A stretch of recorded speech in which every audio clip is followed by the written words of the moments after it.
Watergate. The entire Watergate crisis on some level hinged on Nixon's character. The thing about Nixon is he really did have a solid political standing. But Nixon, like I said before, had definitely an inferiority complex, and he basically saw enemies everywhere, and he constantly overestimated their strength. Because of this, Nixon is really going to condone dishonest actions as long as they stood to improve his political position. However, these kinds of dishonest actions and tricks are going to grow from scandal all the way to being constitutional crises when we're looking at 1972 to 1973. And specifically, it becomes a constitutional crisis when Nixon abused the power of the presidency to cover up his wrongdoing and hinder a criminal investigation. All of Watergate, though, starts with the Pentagon Papers.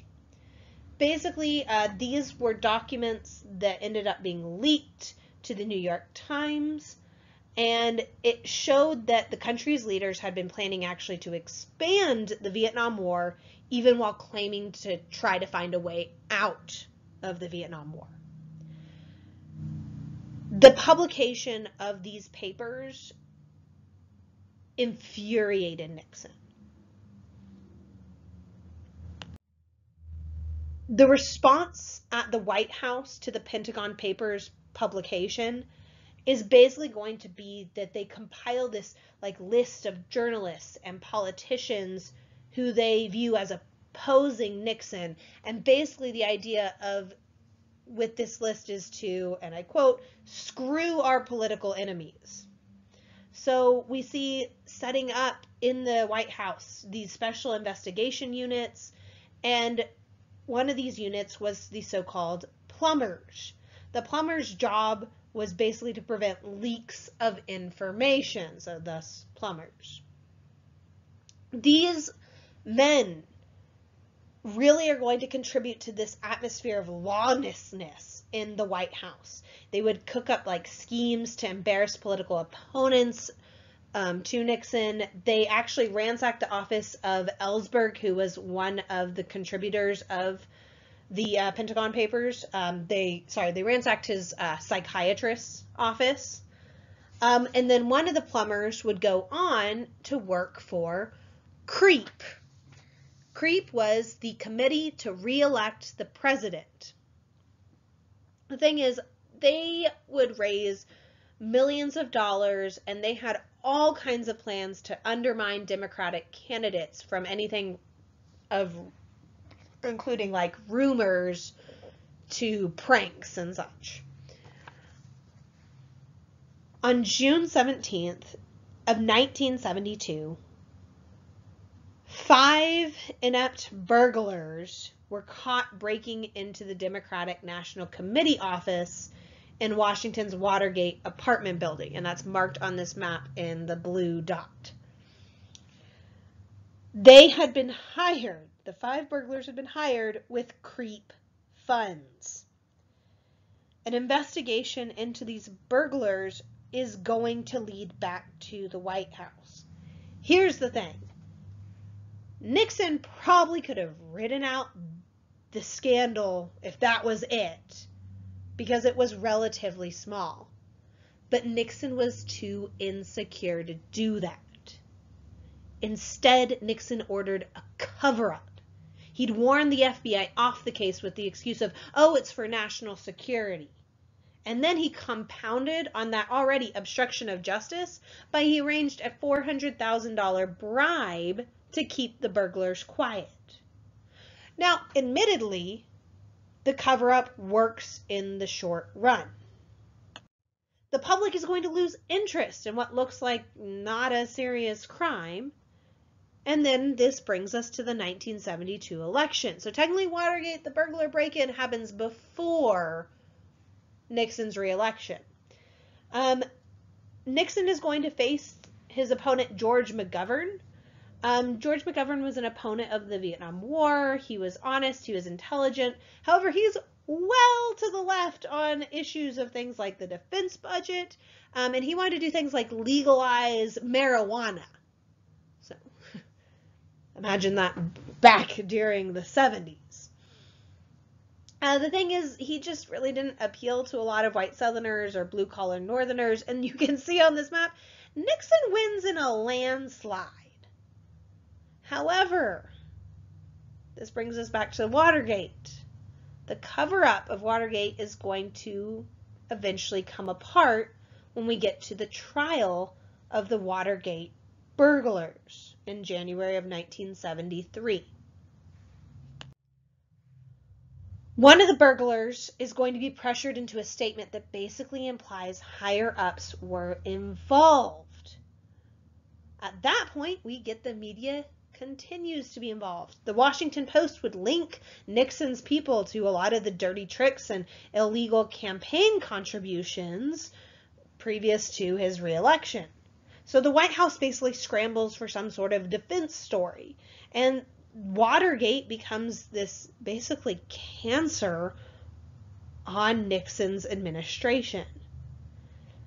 Nixon was well aware of the actions a lot of his subordinates had undertaken for his sake, and so he begins to coach people on what they should tell investigators. And then he would go on to claim that his staff had lied to him. In fact, he even tried to set up John Dean, the White House counsel, to take the fall for all of this. So we get the hearings of the Senate's Select Committee on Presidential Campaign Activities, and basically party officials start describing their parts in the affair, and a lot of times they accuse each other and reveal the whole plumbers and the enemies list.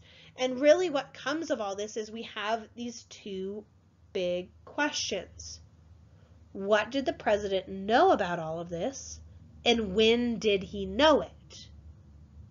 Because that's the thing. If he knew about it from the beginning, there's a problem. If he didn't know about it ever and just found out recently, then, it's less of an issue. This scandal becomes a constitutional crisis, though, when one of the staffers of the White House told the committee, Nixon had made tape recordings of his White House conversations. And that could answer, thus, the question. So the committee subpoenas the tapes. Nixon refused to give up the tapes at first. He cited he had executive privilege and the separation of powers. He then would go on to fail to cut a satisfactory deal.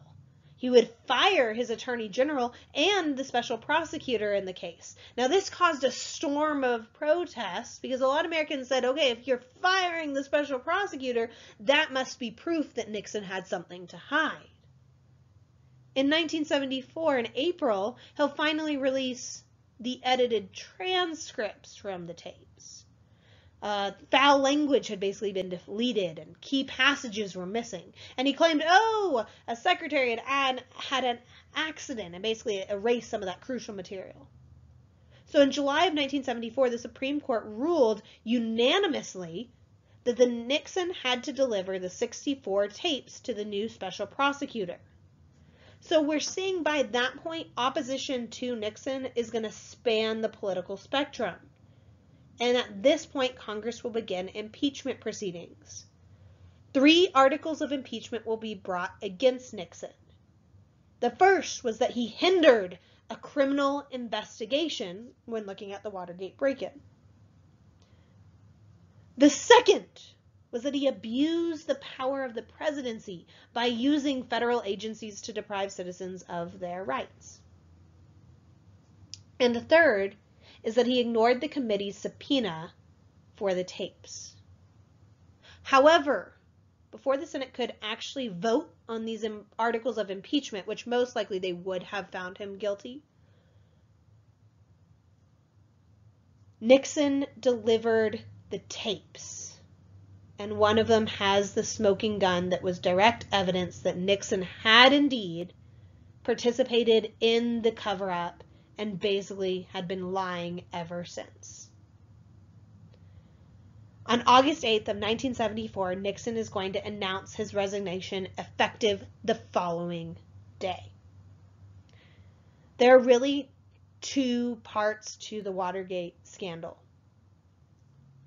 The first is that you had a president who deceived and manipulated the American people in order to win re-election. The second is basically a lesson that was learned in this crisis of exactly why we have the Constitution and the separation of powers, thus allowing Congress and the Supreme Court to rein in a president who had spun out of control.